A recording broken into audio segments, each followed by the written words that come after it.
다들 코로나 때문에 많이 힘드시죠?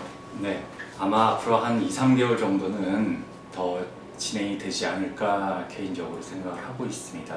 사회적 거리두기를 열심히 잘 실천하셔서 빨리 코로나가 종식되기를 바랍니다. 오늘은 남자 성형에 대해서 알아보겠습니다. 점점 시간이 흐를수록 남자분들의 성형이 점점 많아지고 있습니다. 그만큼 성형에 대한 어떤 인식들이 조금 더 많이 좋아져 있기 때문에 남자 환자들이 증가하지 않나 생각을 합니다. 남자 성형에 있어서 눈과 코를 제가 구분해서 말씀을 드릴 텐데, 먼저 눈에 대해서 말씀을 드리겠습니다. 여자분들은 쌍꺼풀 라인을 인폴드, 아웃폴드, 인아웃폴드 이렇게 정해서 수술을 하고, 물론 눈의 조건에 따라서 라인도 거기에 맞게 수술을 해야 됩니다. 하지만 남자 성형은 좀 더 엄격한 틀에서 수술을 해야 됩니다. 이유는 일단 남자들이 성형을 했다 그러면은 부정적으로 보는 시각들도 있죠. 한 친구한테 이렇게 너 왜 쌍꺼풀 했어? 이러면은 이제 극도의 스트레스를 좀 받을 수 있다라는 거죠. 그리고 또 한 가지는 이제 남자는 화장을 하지 않죠. 가끔 뭐 하시는 분도 있지만 화장을 하지 않기 때문에 더더욱 쌍꺼풀을 자연스럽게 해야 됩니다.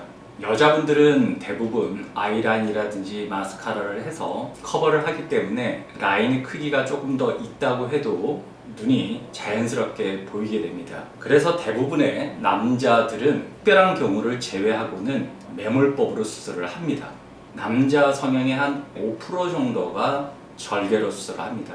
왜냐하면 피부가 두껍고 지방이 너무 많고 도저히 매몰로 안 되기 때문에 매몰해서 몇 개월 후에 풀려버리거나 하면 다시 원점으로 돌아가서 수술을 해야 된다는 거죠. 그 다음에 두 번째는 중증 이상의 안검 하수가 있는 경우에는 절개로 눈매 교정을 해야 됩니다. 그런 경우에는 절개를 제가 권하고요. 나머지 95% 정도는 거의 다 매몰법으로 진행을 합니다. 매몰은 여성분들은 잘 아시겠지만 이 매몰법은 눈을 감고 있을 때 자국이 안 보이게 됩니다. 몇 개월이 지나면. 그만큼 구멍만 내서 수술을 하기 때문에 흉터도 안 보이게 되고요. 지방이 조금 있는 경우에는 매몰을 하면서 조그맣게 구멍을 내서 그쪽으로 지방을 뺄 수 있습니다.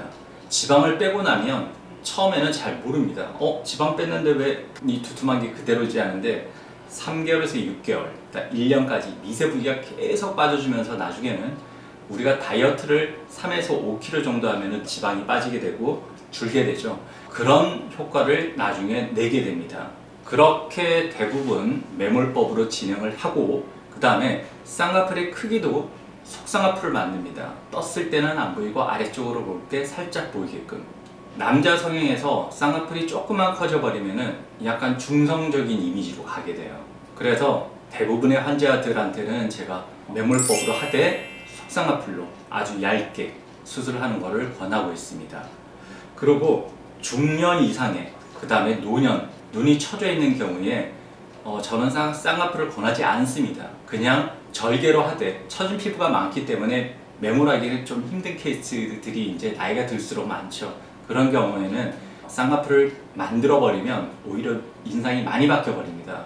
나이가 들수록. 그래서 그런 경우에는 쌍꺼풀을 만들지 않고 속쌍꺼풀 정도의 라인 그 부위에다가 칼을 대서 처진 피부만 제거를 해버립니다. 그러면은 쌍꺼풀은 안만대로 치고 눈은 커지고 그 다음에 붓기도 빨리 빠지고 일상생활에 빨리 복귀를 할 수 있습니다. 그러면 그나마 고유의 이미지를 가지게 됩니다. 나이 드신 여자분들은 대부분 이제 쌍꺼풀을 만들면서 하게 되는 거죠. 쌍꺼풀을 만들면서 절개를 하거나 그 다음에 눈썹 거상을 하거나 하는데, 남자분들한테는 눈썹 거상도 잘 권하지 않습니다. 이유는 이 눈썹은 자연스럽게 그라데이션이라고 해서 속눈썹이 진하다가 올라갈수록 점점 숱이 없어지죠. 아래쪽도 마찬가지 숱이 이렇게 자연스럽게 없어지는데, 여자분들은 문신을 하거나 하기 때문에 밑에다가 컷을 해서 올려주면 좋긴 한데, 남자분들은 이렇게 자연스러운 눈썹 밑을 잘라내서 올려줘 버리면 눈썹이 끊긴 것처럼 보이기 때문에 오히려 인위적으로 보일 수 있습니다. 그래서 그냥 꺼풀 쪽에서 처진 피부만 제거를 하고 봉합을 해버립니다.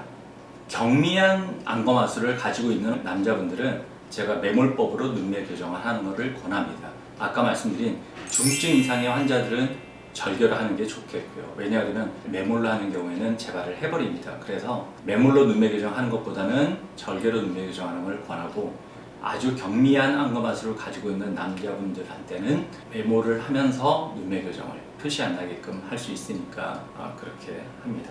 그리고 5% 환자들에게서 절개를 권한다고 했는데, 절개도 쌍꺼풀을 연하게 만들어 버리기 때문에 아주 어색한 정도로는 안 나옵니다. 선만 이렇게 깨끗하게 있을 뿐이지 나중에 시간이 많이 지나면 매몰과 큰 차이는 나지는 않습니다. 다만 이제 회복 속도가 조금 많이 걸린다라는 단점이 있죠. 그 다음에 코에 대해서 말씀을 드리면요, 간단하게 코는 설명을 드리겠습니다. 남자 코성형은 여자 코성형과 다른 점이 몇 가지밖에 안 됩니다. 첫 번째는 일단 자연스럽게 해야 된다. 여자분들도 자연스러운 걸 선호하긴 하는데 간혹 높게 세우죠. 근데 높게 세우면 우리가 코에 분필 들어가 있는 느낌이 난단 말이에요. 어떤 조명에서 보면. 근데 여자분들은 아까 말씀드린 대로 화장을 좀 잘 하기 때문에 그런 부분들이 커버가 됩니다. 근데 남자분들은 화장 안 한 상태에서 코를 굉장히 많이 높여 놓으면 인위적인 느낌이 딱 들 수밖에 없습니다. 누가 봐도 수술했구나 이런 느낌이 듭니다. 그래서 되도록이면은 욕심을 내지 않고 실리콘을 여자분들보다는 조금 얇은 실리콘을 쓰는 것을 제가 추천을 하고 있습니다. 그 다음에 두 번째는 코끝인데요. 여자분들은 코끝이 조금 작아야 되기 때문에 수술을 할 때 연골 작업, 개방을 해서 안에 있는 연골을 좀 제거하고 지방 제거하고 그러면서 이제 묶어주고 성형을 하는데, 약간은 날카로워도 큰 문제는 안 됩니다. 근데 남자분들은 코끝을 너무 작게 만들어 놓으면 여성적인 이미지로 가버리게 돼요. 그래서 저는 코끝에 이제 귀연골, 코를 모아주고 나서 귀연골과 알로덤을 이렇게 쌓아서 쓰는데, 그럴 때 귀연골이나 알로덤을 여자분들보다는 조금 더 크게 모양을 만들어서 넣어줍니다. 그러면 코끝이 너무 뾰족해지는 걸 막을 수 있어요. 그러면서 자연스러운 형태의 코가 만들어지게 됩니다. 그리고 남자분들은 여자분들하고 해부학적으로 코의 모양이 좀 다른 이유가, 남자분들은 전두동, 이마의 눈썹 바로 윗부분이 뼈가 돌출이 되어 있습니다. 이 부위가 튀어나오고 죽고 그렇게 코가 형성되어 있는 경우에는 너무 그걸 커버하려고 과도하게 세우다 보면은 오히려 표시가 많이 나게 됩니다. 전두동에서 바로 아래쪽부터 이제 거기서 선이 드러나게 되는 거죠. 그래서 이 부위가 움푹 들어가는 경우에는 뭐 실리콘도 괜찮지만 필러 사용하는 것을 권하고 있습니다. 왜냐하면 이 부위는 필러로도 충분히 올릴 수 있고, 그 다음에 자연스럽습니다. 실리콘 같은 경우에는 시간이 지나면서 부영구축이 약간 오기 때문에 이 부위가 옆 부위가 표시가 나는 경우들이 있습니다. 근데 필러는 그런 것들이 전혀 없죠. 물론 한 번씩 이제 흡수가 조금씩 진행되니까 가끔 한 번씩 맞아야겠지만, 필러는 주말에 맞으면 월요일쯤에는 자연스러워져 있기 때문에 부기에 대해서 걱정할 필요도 없습니다.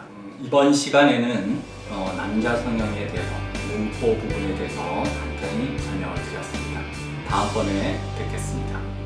감사합니다.